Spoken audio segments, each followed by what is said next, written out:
السلام علیکم. Strategic insights کے ساتھ ڈاکٹر حسان بخاری آپ کی خدمت میں حاضر ہے. پچھلے کیس میں ہم نے ڈسکس کیا تھا کہ ولادیمیر پوٹن نے کس طرح یوکرین کے 4 صوبوں کو روس میں شامل کرنے کا اعلان کیا، اور ہم نے پوٹن کے اس فیصلے کے اثرات کو کافی ڈیٹیل میں ڈسکس کیا تھا.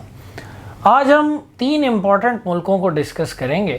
جو کہ ہیں یونائٹڈ اسٹیٹس، چائنا اور انڈیا. اور ہم یہ چیز ڈسکس کریں گے کہ جو پیوٹن نے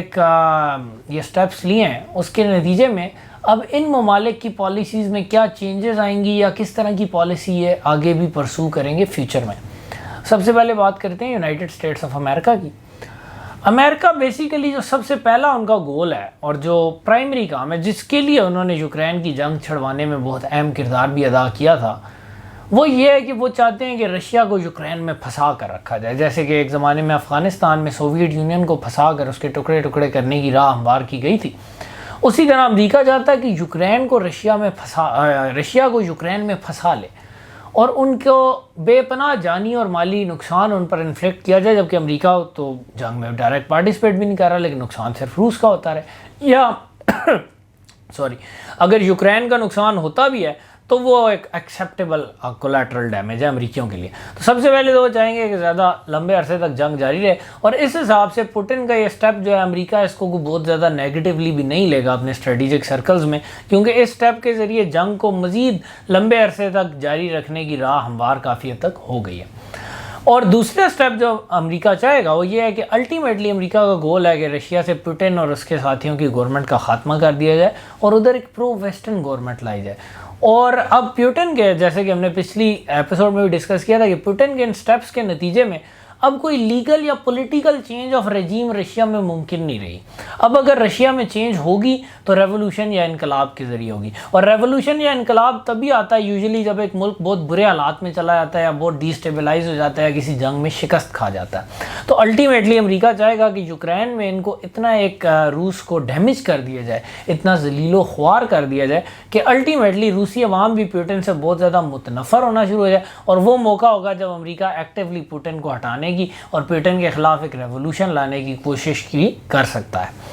تیسری چیز یہ جو ایک اور بڑی امپورٹنٹ بات ہے وہ یہ ہے کہ روس اور یوکرین کی جنگ نے امریکہ کو یہ موقع دیا ہے کہ وہ یورپینز کو اپنے جھنڈے تلے اکٹھا کرے، اور یورپ والے جو ملٹری سپینڈنگ میں تھوڑا وہ کہا جائے کہ کنجوسی سے کام لے رہے ہیں تو شاید غلط نہ ہوگا. یورپ میں ایک ایسا ایٹیچیوڈ انجنڈر ہوا تھا کہ امریکہ ملٹری سپینڈنگ کرے اور ہم آرام سے اپنی اکنامک گروتھ کریں.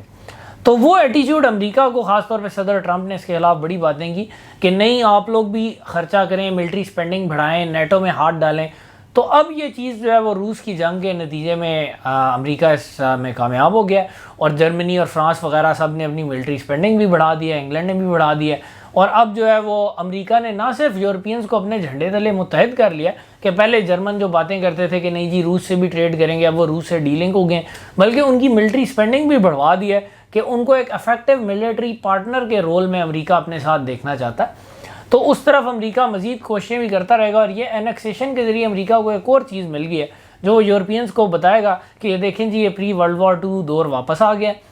اور اب روس صرف ادھر نہیں رکے گا، روس بلکہ اور علاقے بھی ہڑپ کرنے کی کوشش کر سکتا ہے. اس میں آپ کے علاقے اور آپ کی سفیئرز آف انفلوئنس بھی ڈیمیج ہو سکتی ہیں. خاص طور پر جرمنی جو کہ میجر یورپین پاورز میں سب سے زیادہ ایسٹرن ملک ہے، روس کے سب سے زیادہ قریب ہے جیوگرافیکلی، اس کو بہت زیادہ اس ذریعے سے بھی ڈرایا جا سکتا ہے، اور امریکی انہیں ڈرائیں گے بھی. اور چوتھی بات یہ کہ اسی طرح یونائٹڈ اسٹیٹس چاہے گا کہ جس طرح یورپ مکمل طور پر یونائٹڈ اسٹیٹس کے پیچھے کھڑا ہو گیا ہے، اس طرح جاپان اور انڈیا بھی مکمل طور پر یونائٹڈ اسٹیٹس کے پیچھے کھڑے ہوں اور رشیا سے اپنے ڈی لنکنگ مکمل کر لیں، اور رشیا سے کسی قسم کے تعلقات نہ رکھیں، نہ تجارتی تعلقات نہ اسٹریٹجک تعلقات. تو اس جو مینڈیٹ ہے اس پر امریکہ اس وقت کام کر رہا ہے. اب کچھ بات کرتے ہیں چائنا کی.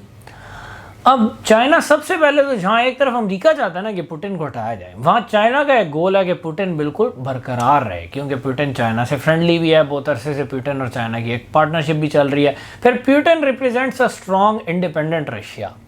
Assertive Russia. وہ اس وقت چائنا کے فائدے میں اور ویسٹ کے نقصان میں ہے. تو چائنیز پوری کوشش کریں گے کہ روس کے حالات بالکل بھی اتنے خراب نہ ہوں کہ پوٹن کا تخت و تاج خطرے میں پڑ جائے. دوسری بات، اب رشیا تو ڈی لنک ہو رہا ہے، جیسے ہم نے پچھلی ایپیسوڈ میں بات کی تھی پورے ویسٹرن ورلڈ آرڈر سے، تو چائنا بڑا کوآپریٹ کرے گا رشیا کے ساتھ اس میں کہ وہ ایسے سسٹمز بنائیں کہ ویسٹ کو بائی پاس کرنا شروع کر دیں، چاہے وہ بات بینکنگ کی ہو، کمیونیکیشنز کی ہو، انٹرنیٹ کی ہو، مائکرو چپس کے مینوفیکچرنگ کی ہو، ہر چیز میں وہ چاہیں گے کہ اپنی ایک پیرلل سفیئر بنائی جائے، اپنے پیرلل ویپن سسٹمز بنائے جائیں، اپنے پیرلل کمپیوٹر سسٹم بنائے جائیں، سائبر سپیس بنائی جائے۔ سوئفٹ سسٹم سے رشیا کو نکال دیا گیا جو کہ دنیا کا سب سے بڑا جو ہے وہ ایک فائنینشیل چینل ہے، تو اپنا ایک سسٹم بنائے جائیں جو کہ سوئفٹ کی برابری کر سکیں، اس کا مقابلہ بھی کر سکیں۔ تو اس طرف جو ہے وہ چین اور رشیا کا کولیبوریشن اب غالباً جائے گا۔ تیسری چیز، جس طرح یوکرین کو یوز کر رہا ہے یونائٹڈ اسٹیٹس ایک پراکسی کے طور پر، رشیا نے جنگ شروع تو کسی اور ہوا میں کی تھی۔ رشیا ایک بہت بڑی پاور تھا، ان کا خیال تھا شاید چند دنوں میں یوکرین کو ملیاں میٹ کر کے رکھ دیں گے۔ یہ بات صرف رشیا کے ذہن میں نہیں تھی بلکہ اور بھی بہت سارے لوگوں کا خیال تھا کہ رشیا کو ایک کوئک اور سوئفٹ وکٹری ملے گی، لیکن رشین پرفارمنس سے یہ پتہ چلا ہے کہ رشینز کوئی بہت زیادہ کمپیٹنٹ نہیں ہے یا کوئی بہت زیادہ وہ اچھے نہیں ہیں even in the art of warfare, جو کہ ان کا ایک اسٹرانگ سوٹ سمجھا جاتا کہ جی ملیٹریلی بہت بڑی پاور ہے، اکنامکلی بے شک کوئی بہت بڑی پاور نہ ہو، لیکن اب وہ چیز تو باطل ہوگی۔ تو اب چائنیز بھی یہ سوچ رہے ہیں کہ کوئی نہیں، اگر امریکہ یوکرین کو یوز کر رہا ہے تو ہم بھی رشیا کو as a front man use کر سکتے ہیں کہ رشیا الجھا رہے یورپ کے ساتھ اور امریکہ کے ساتھ، اور ان کی توجہ رشیا کی طرف رہے اور چین کو آرام سے کھل کر کھیلنے کا موقع مل جائے۔ چوتھی چیز، سینٹرل ایشیا ایک بہت امپورٹنٹ خطہ ہے، نیچرل ریسورسز بھی ہیں، جیوگرافیکلی بہت زیادہ امپورٹنٹ، کراس روڈز پر واقع ہے۔ سینٹرل ایشیا کے خطے میں گزشتہ 150 سال سے بھی زیادہ سے روس کی مکمل ڈومینیشن رہی ہے، لیکن اب روس کی ان ویکنیسز کو دیکھتے ہوئے ایک اور پاور جو کہ چائنا ہے وہ اس خطے میں اپنی پوزیشن مضبوط کر رہی ہے، اور چین اور روس کی چونکہ پارٹنرشپ بھی ہے، اس لیے چین کے لیے یہ کام آسان بھی ہو جائے گا کہ وہ سینٹرل ایشیا کو اپنے ساتھ مزید لنک کر لے،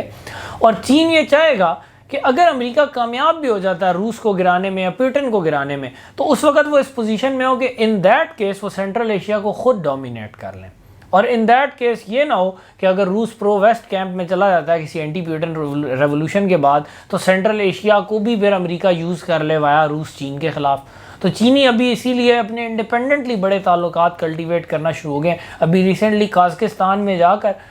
چینی صدر ی جن پنگ نے قازقستان کو اس کے ٹیریٹوریل بارڈرز کی گارنٹی بھی دی کہ آپ کے ٹیریٹوریل بارڈرز کو کوئی چینج نہیں کر سکتا۔ اب قازقستان میں یہ مسئلہ ہے کہ اس کے شمالی حصے میں روسی نژاد لوگ بہت زیادہ ہیں اور جو قازق لوگ ہیں وہ جنوبی حصے میں، تو یہ بات کہی جاتی ہے کہ الٹیمیٹلی ہو سکتا ہے روس کبھی یہ چاہے کہ قازقستان کے شمالی حصے کو اپنے میں شامل کر لے، جیسے کہ ابھی یوکرین میں ہو رہا ہے۔ لیکن یہ بڑی انٹرسٹنگ بات ہے کہ اس جنکچر پر ی جن پنگ نے اسپیشلی قازقستان جا کر انہیں گارنٹی دی۔ اب چین ایک بڑے پلیئر کے طور پر سینٹرل ایشیا میں سامنے آ رہا ہے، یہ چین کا نیبرہڈ بھی ہے، اور چین چاہے گا کہ سینٹرل ایشیا کو ود اور وداؤٹ رشیا اپنے ساتھ انیکسٹریکیبلی لنک کر لے۔ اور یہاں پر بات آگے بڑھتی ہے، چین یہ بھی چاہے گا کہ افغانستان، پاکستان، ایران، ترکی، ان ممالک کا اور ساتھ سینٹرل ایشیا کا اور پاسبلی روس کا ایک آئرن کلیڈ ایشین بلاک بنا دیا جائے، جو کہ مکمل طور پر جو ہے وہ چین کے ساتھ لنکڈ ہو، اکنامکلی بھی، اسٹریٹجیکلی بھی، ملیٹریلی بھی، اور الٹیمیٹلی یہ وہ الائنس ہے جو کہ چین چاہ رہا ہے، ایک انویژن کر رہا ہے کہ اس الائنس کے ذریعے امریکہ کے الائنسز کو کاؤنٹر کیا جائے گا، جیسے کہ کچھ الائنس ہیں امریکہ کے ساتھ، یورپ ہے، اسرائیل ہے، انڈیا ہے، یہ امریکہ کے کیمپ میں پکے ہیں، یہ امریکہ کے بلاک میں پکے ہیں۔ تو چینی چاہیں گے کہ روس، سینٹرل ایشیا، افغانستان، پاکستان، ایران اور ترکی ایک چینی بلاک میں پکے ہو جائیں، اور اب چونکہ پیوٹن کی اس جنگ نے اور پیوٹن کی اس تازہ ترین موو نے مزید ڈی اسٹیبلٹی کو فروغ دیا ہے پوری دنیا میں، اور یہ نظر آ رہا ہے کہ دنیا تصادم کی طرف جا رہی ہے،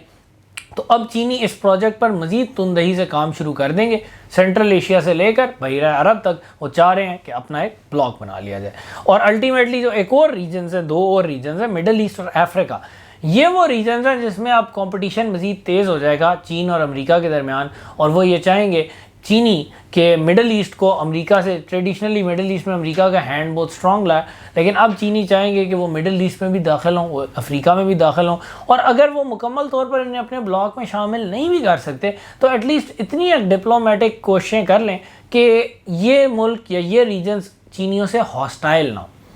آخر میں بات کرتے ہیں بھارت کی۔ بھارت اس وقت بڑی اچھی سچویشن میں جا رہا ہے۔ رشیا کے ساتھ بھی اچھے تعلقات ہیں، انڈیا امریکہ کے ساتھ بھی اچھے تعلقات ہیں، امریکہ سے بھی فائدے اور ٹریڈ چل رہی ہے، رشیا سے بھی فائدے اور ٹریڈ چل رہی ہے، رشیا سے S-400 آ رہے ہیں، اسلحہ آ رہا ہے، امریکہ سے مکمل ایک اسٹریٹجک پارٹنرشپس کی باتیں ہو رہی ہیں، کواد بنانے کی باتیں ہو رہی ہیں، نیوی کا کوآپریشن چل رہا ہے، اکانومی میں کوآپریشن چل رہا ہے۔ انڈیا چاہے گا زیادہ سے زیادہ عرصہ اس کو جاری رکھے، لیکن الٹیمیٹلی انڈینز کو بھی یہ بات پتہ ہے اور سب کو یہ بات پتہ ہے کہ یونائٹڈ اسٹیٹس زیادہ عرصہ اس چیز کو برداشت نہیں کرے گا کہ انڈیا روس کے ساتھ تعلقات رکھے،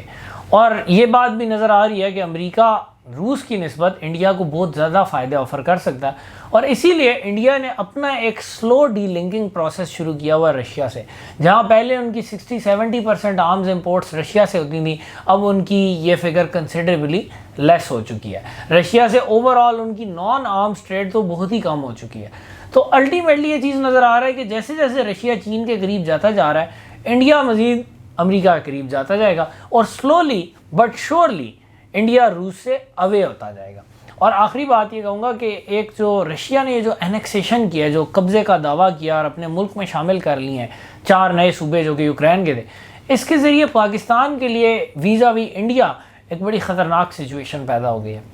اب جو ہے وہ ایک راستہ تو کھل گیا ہے اینیکسیشنز کا، تو انڈیا پاکستان کے خلاف بیلیگرنٹ مووز کر سکتا ہے، خاص طور پہ جو ہندوتوا کریزڈ آئیڈیالوجی ہے مودی صاحب کی، وہ ہے تو دہشت گردی اور بالکل ایک جارے مزاج ڈیماگوگ ہے،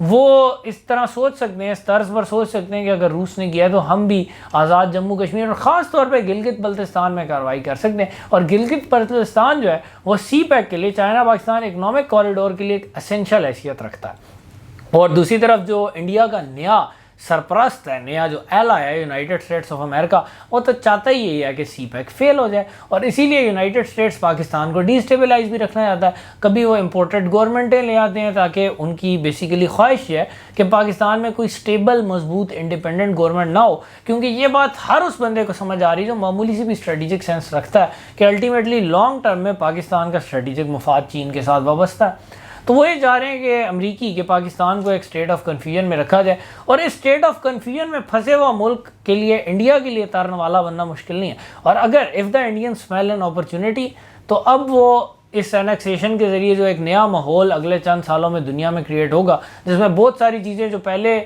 بڑی انتھنکیبل سمجھی جاتی ہیں، جن کا کوئی لائسنس کسی کو نہیں ملتا تھا، اب ہو سکتا ہے کہ یونائٹڈ اسٹیٹس بھی انڈیا کی ان حرکتوں کی طرف سے صرف نظر کر لے، آنکھ بند کر لے، اور کہ اچھا ٹھیک ہے، روس نے یوکرین کے ساتھ جو کیا ہے اگر آپ کر سکتے ہیں تو آپ پاکستان کے ساتھ وہ کر لیں۔ تو اس صورتحال میں ہمارے لیے بہت خطرات پیدا ہو گئے ہیں، اور اسٹریٹجک انسائٹس کی اگلی ایپیسوڈ میں پھر ہم ڈسکس کریں گے کہ پاکستان کو اس چیلنجنگ صورتحال میں کیا بیہیویئر رکھنا چاہیے، کیا فارن پالیسی، کیا انٹرنل پالیسی اپنانی چاہیے کہ پاکستان اپنی سیکیورٹی کو یقینی بنا سکے ایک انسرٹن گلوبل انوائرمنٹ میں۔